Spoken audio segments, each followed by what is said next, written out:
Welcome to We Are Hiring Job Readiness, what employers are looking for and meeting the requirements.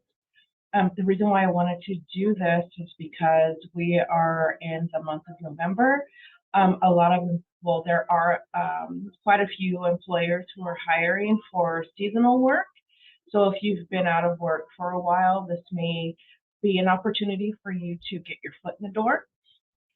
So let's just go through this presentation, and hopefully we can get you working at least for the season.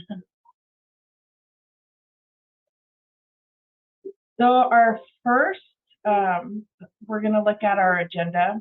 We're looking at first impressions. We're going to briefly go over your resume and then certification. So first impressions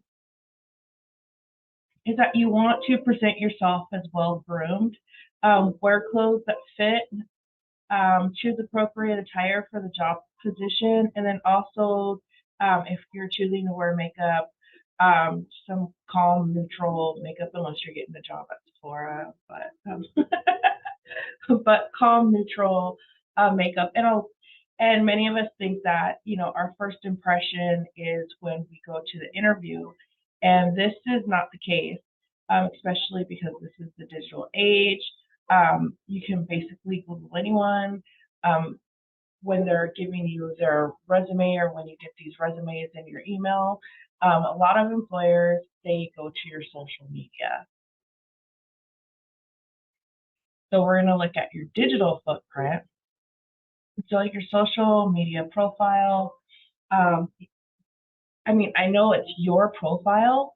I hear this all the time. It's your profile. It should be whatever you want it to be. But when you're in the market to look for a job, or you're in the market that you want employers to entertain having you work for them, then you need to present yourself on all platforms in a way that is not embarrassing for that company. So yes, your social media profile matters. Making sure that you have a proper email address. This one says newaddie@gmail.com. I've seen big booty Betty@gmail.com. I've seen all kinds of email addresses. I've sat with several clients and helped them create a new email address that's just for work and school, especially like with parents. It's embarrassing for a child when you're turning in the paperwork and you have to put the parent email address. That's where I've seen most the most interesting email addresses. Also too, before you start looking for a job, or putting those resumes out there, you might want to Google yourself, see if there's anything that you need to clean up on your part. If you need to block some accounts, not block some accounts, but put them on private. I had a participant who Googled themselves, and they found out that there was actually a YouTube video with them in it, and I think they were like 14 at the time that the video was made. So just keeping in mind that Google's been around since about the 2000s, so there's 23 years of information stored there. So just kind of Google yourself and see what pops up, and what things you can control, and be ready to have a story for for the things that you can't. Also, your tagged photos. You can untag yourself. Also, I believe that if you have your account on private, or you remove the tag, then those photos won't pop up. But watch your tagged photos, because you may have friends or friends of friends who thought that this was a gnarly picture and that you should be tagged in it to show that you're a fun guy. Some employers may not appreciate that, so just check your tagged photos as well.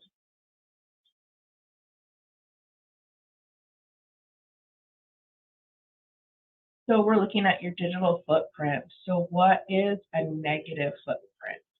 So it's inappropriate photos or information, or photos of you drinking, using drugs, or supporting drug use, negative comments about other people. It could be like someone in your social circle. It could be an ex-coworker. It could be like your ex-job. Um, Employers look at this because they know that, like, if things don't go well, at their establishment, then you may go on social media and slam them, on your social media. So when employers are looking to hire people and bring them into their environment, they're looking for that too, because it could be considered like toxic behavior. Um, Also, employers are looking at poorly written communication and then discriminatory comments related to race, religion, and gender.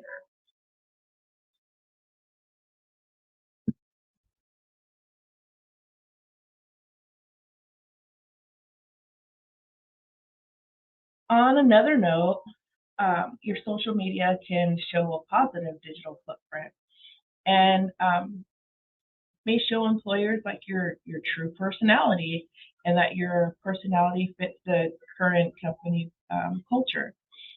Your background information supports the professional qualifications for the job. Um, Especially when dealing with social work or people who work, and working with other people. Like, if your day to day is working with other people and supporting other people um, in that way, that, employers, when they see that, they'll want to bring you in. They want to have more conversation with you. Your friend list mirrors a professional network. Your public interests are well rounded, and you demonstrate consistently great communication.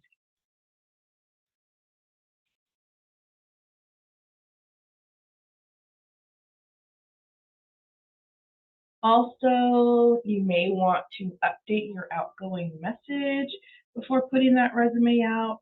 Um, I, for the most part, I know that the people that I contact, it's usually something that's automated. It's not a voice. Rarely have I come across, people who still have their outgoing message actually their voice. But if it is your voice and you have something gnarly on there, you may want to update your outgoing message.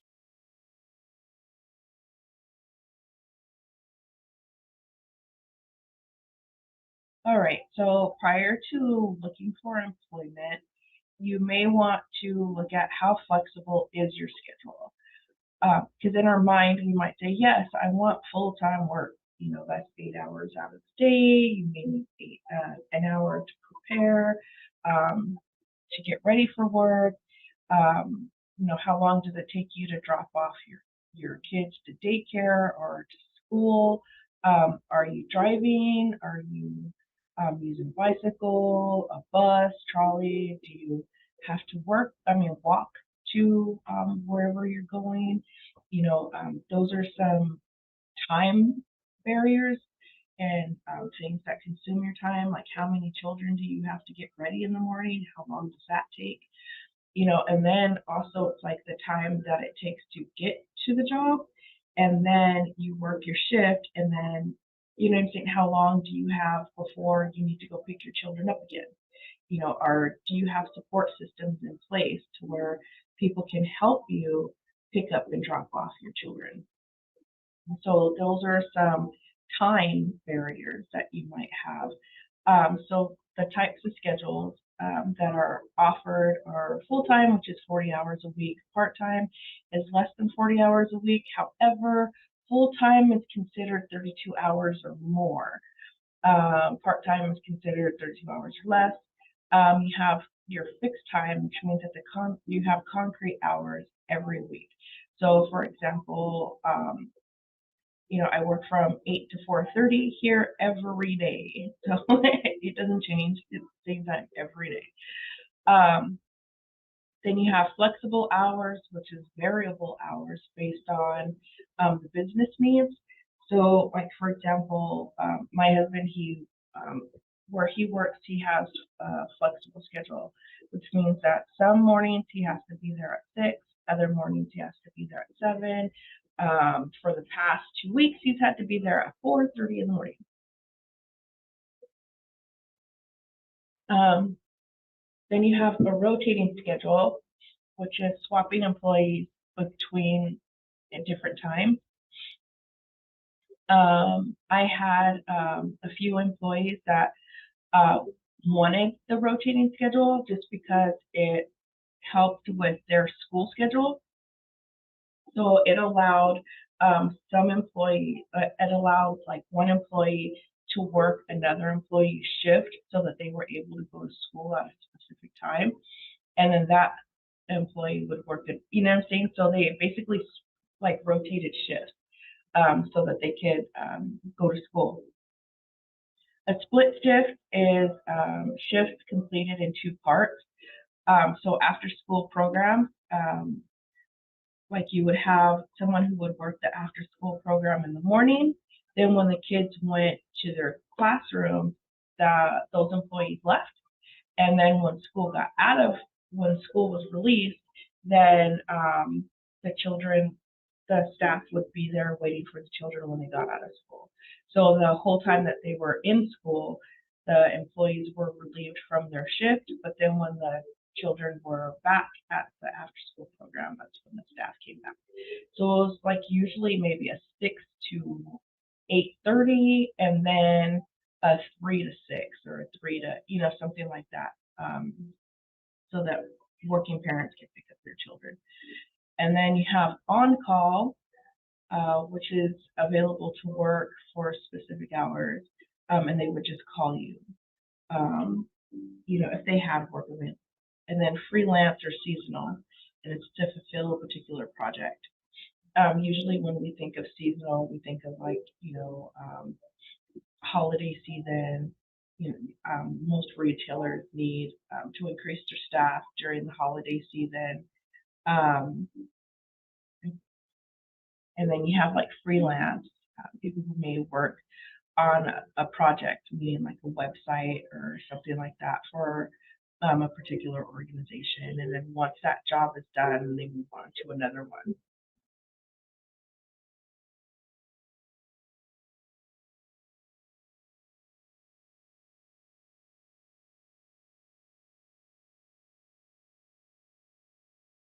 All right, so your resume should include, when you're working on it, your personal data, your objective statement, education, skills, your work experience, and references, or it could be references upon request, so that you don't necessarily have to put your reference on there.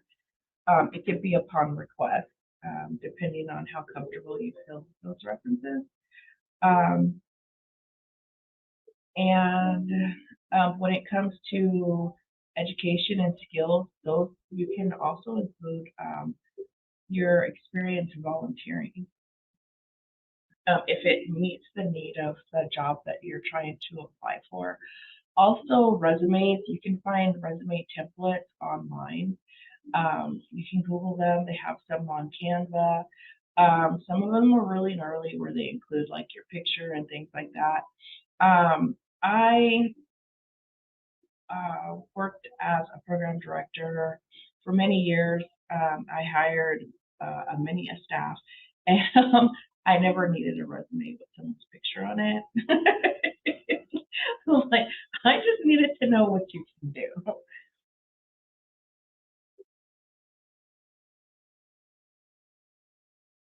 So when preparing your resume, you need to use a font size of 12 to 14, not 16, not 8, not 9, but 12 to 14 is about average. Font is Times New Roman or Garamond. Use white paper, regular size, 8.5 by 11. Avoid using italics, the scripted cursive, underlining passages. Um, Capitalization and boldface are okay, especially when you're like trying to boldface like the employer or the place where you work.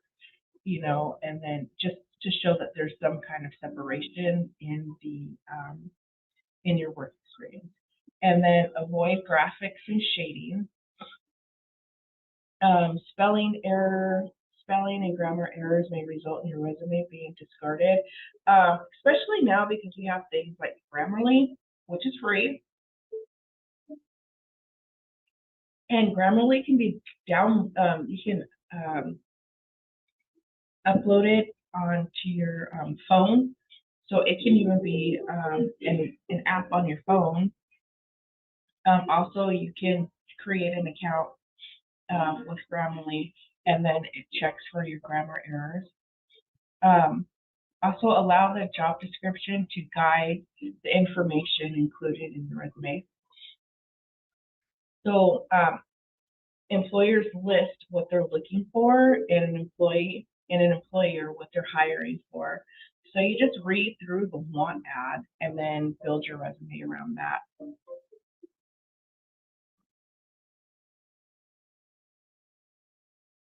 All right, your personal data. So you have the name, the address, the city, state, zip code, your phone, and then your nice email address. I don't know where this came from, but I have received resumes where people actually put their social on there. Do not do that. Like you don't, they don't need to have your social security number unless you're actually hired and you're filling out an I-9.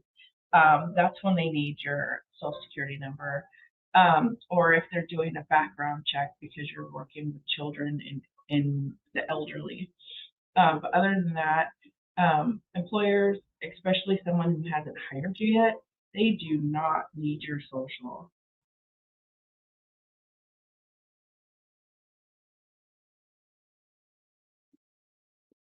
So a summary versus a resume objective.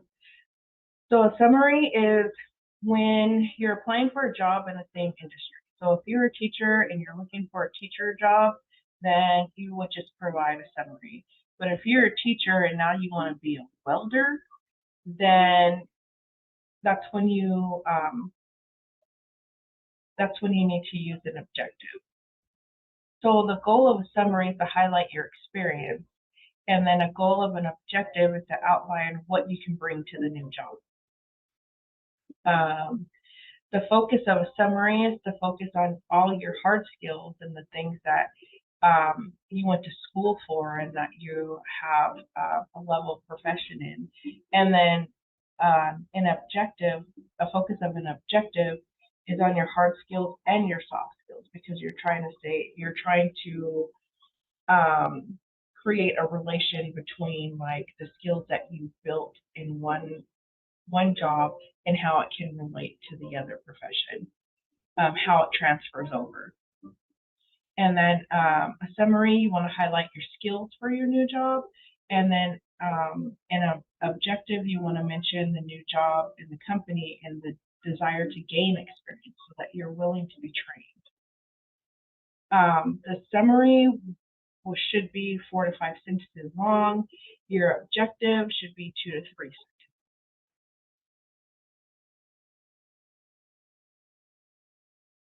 When writing your work experience, so you see the Dolly Company, Yuma, Arizona.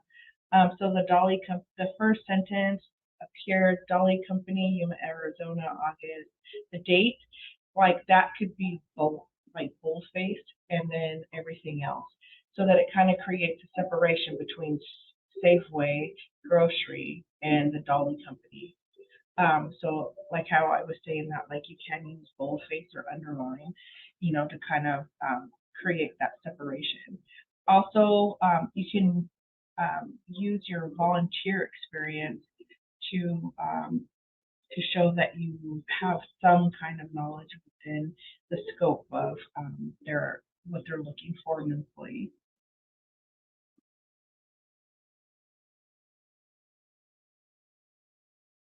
So you have your hard skills, which are technical skills or things that you went to school to learn. So it's technical skills, computer skills, Microsoft, marketing, management, project management, anything that you went to school to learn. Soft skills are what you, who you are and what you're bringing to the table, like leadership, you being willing to work as a team, your communication skills, problem solving skills. Like we all know you can't learn how to problem solve in school. Like if they can teach you their best, but problem solving skills, communication skills. I mean, problem solving and communication you can learn in school, to a certain degree, but there's some people that just have it, that have those communication skills that can solve a problem and can see a problem coming. They have that forethought in the problem solving skills. Work ethic, as much as teachers try to drive that home, like you have students who just don't get it, and then you have students who do get it, and it transfers over into the workforce. And so you have some employees who, are here on time, ready to work. They get their job done. They know exactly what their job is. And then you have some who just lollygag around, just, go from social butterflies and just go talking to one person to the other person and doesn't get much done. Flexibility and adaptability, those two are also social skills, like whether or not somebody is flexible and if they're able to adapt to change.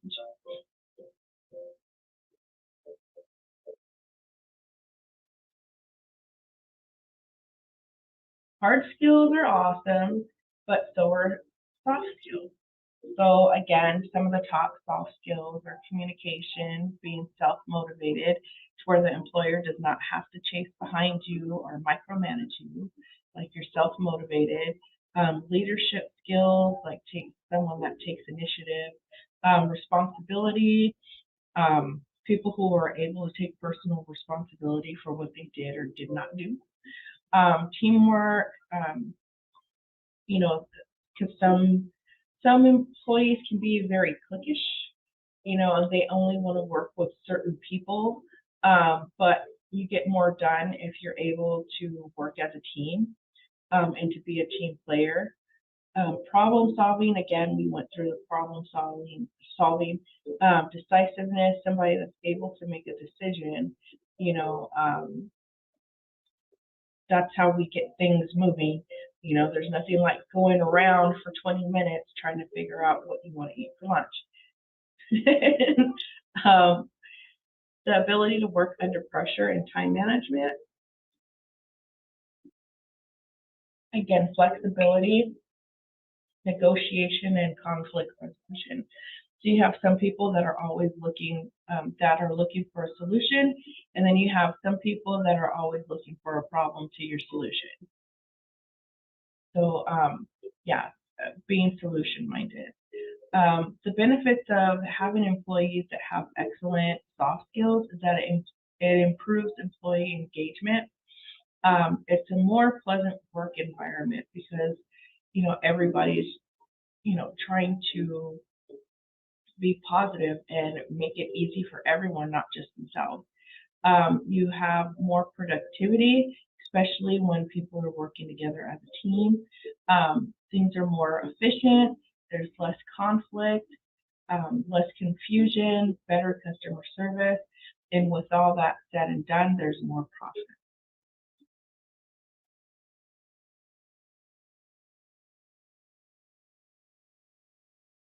So when looking for a job and you're looking up that help wanted, on Indeed, Glassdoor, governmentjobs.com, you want to reverse engineer. So you find the job description of your dream job and then you work backwards. So then you work on your soft skills and your brand. You figure out what soft skills that you're bringing to the table. And then you can create relevant experiences. So you can do that by volunteering, studying, working on passion projects that might relate to the job that you're looking for. So again, that's that work experience that I was saying. Network, network, network. It's connect with those working in the field that you want to work in. Um, And the reason why you want to do that is because, like, within communication, like, you're getting a heads up on what's new in that field, um, and how you can better increase your knowledge in that field. Just staying up on what's going on. You know, you don't want to be someone who's trying to come into a work environment and you have information from like 5 years ago. It's kind of like how we are right now, where it's like we have how we did things before COVID and then how we do things now, because in depending on what area you're working in, or you know what career path you're down, like things can be drastically different. You know, like if you're working in school, you know some things can be different than can operate differently than how it operated before COVID. You know, if you're working in a doctor's office, you know things can work a little bit different than how it worked, prior to COVID. So there are some changes, and depending on what area of employment you're in, there could be some drastic changes in how things are conducted now. Um, and then also find the links between the skills and experience that you need and the skills that you already have. So you're basically trying to create yourself as a package. So,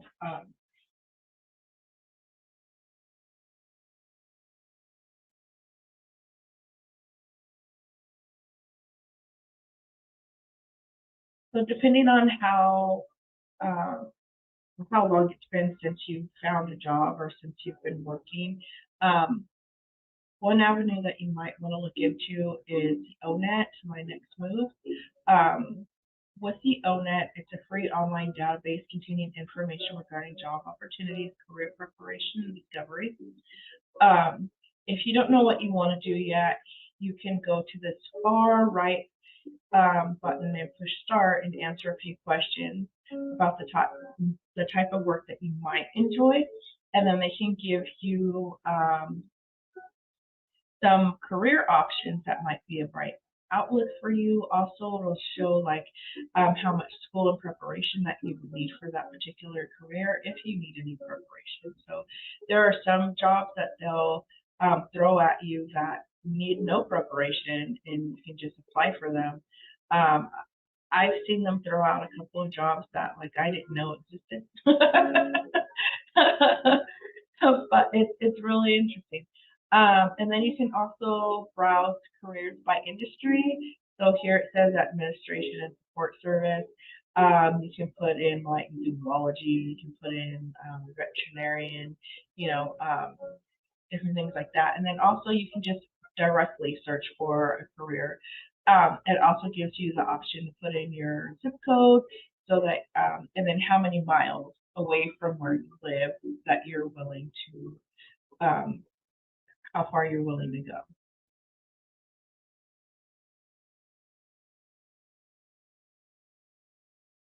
So when it was talking about just different careers, for example, right here, we have the pest control worker. So it breaks everything down for you. You can watch a video about the career if you're not really sure about what they're doing.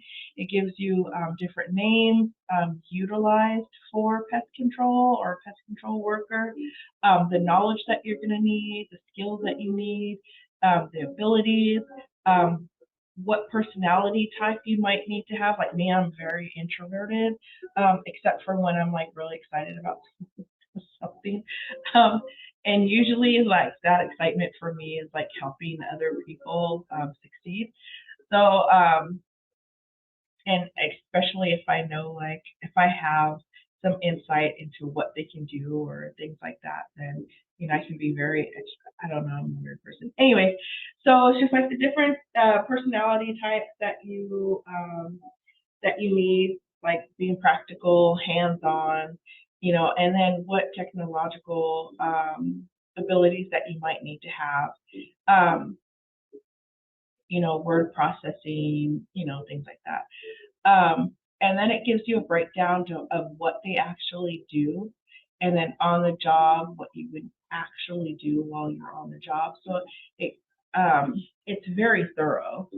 Uh, and then also too, like here at Scare, when I have participants say that, like I have some that'll come through the door like, oh, all I want to do is this, and then they give me some career, and I'm like, all right, well then we're just gonna research that.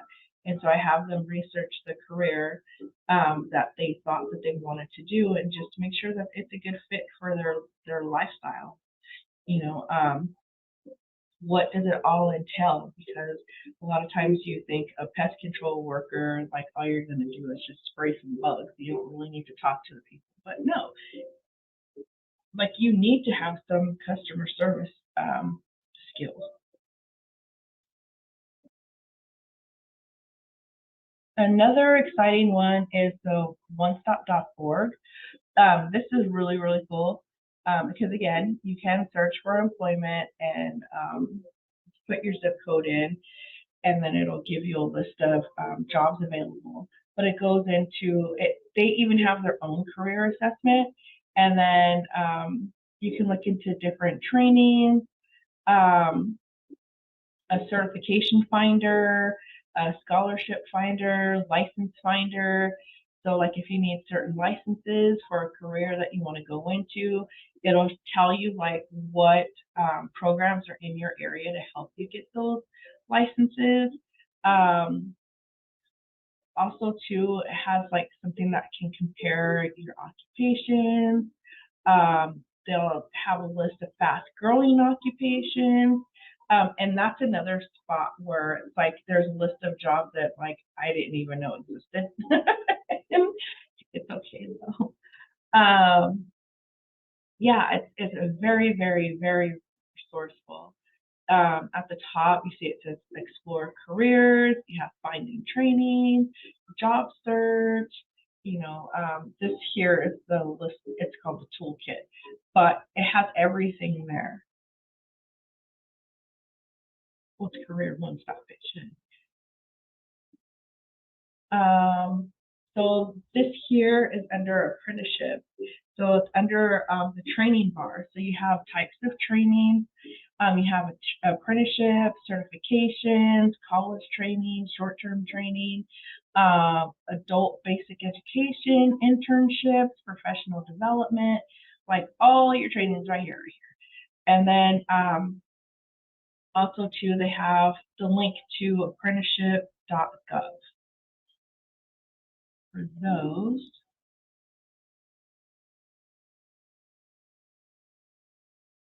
And then some trainings that you can get a certification in, just learning a different language. Those always look really awesome on your resume. Any kind of tech certification, Microsoft, you know, different programs have their own different programs. I'm sorry, uh, different employment or businesses have their own software program. So that would be something else to look into. Like if you want to go into a certain career that requires you to use the computer and to have some knowledge of a particular software program, I would find out what that program is and how can you get certified in that program, or how can you learn that program. Um, because I know like with some jobs, the less in service that you have to do, the better. If someone comes in and they already know how to work your system, then that's great because it's less training because they already know how to do it. Um, Also, CPR, if you're going to be working with people, um, the CPR training is something is really good to have on your resume because if you don't already have it, they're going to require that you have it. And again, that sets back more time in you being in the position that they need you to be in because now you have to get certified. You know, it's uh, it's better if you already have it, so then you can just start working immediately. Also, too, like just boosting your your certifications in different trades, like, using a forklift and, you know, I know there's just different crane sizes and certifications that you can get. So, like, just trying to get more certifications in the career path that you're on, um, and uh, higher pay, and, and more likely to get hired. So, these are some things for you to think about, um, especially since we're coming into the season, and people are doing their seasonal hiring. Um, Try to get those jobs before Christmas. It's really nice to get your foot in the door, um, and hopefully, your employment won't be for a season. That they'll keep you on. So, anyways, um, thank you for your time. My name is Michelle O'Quinn. I'm the job developer at Scare. My email is michelle@scareinc.org. Number here is 619-328-676. If you have any questions or if you need help looking for employment or any certification programs, please let me know. You can contact me anytime. Again, that's my email and the office number. And so have a great day.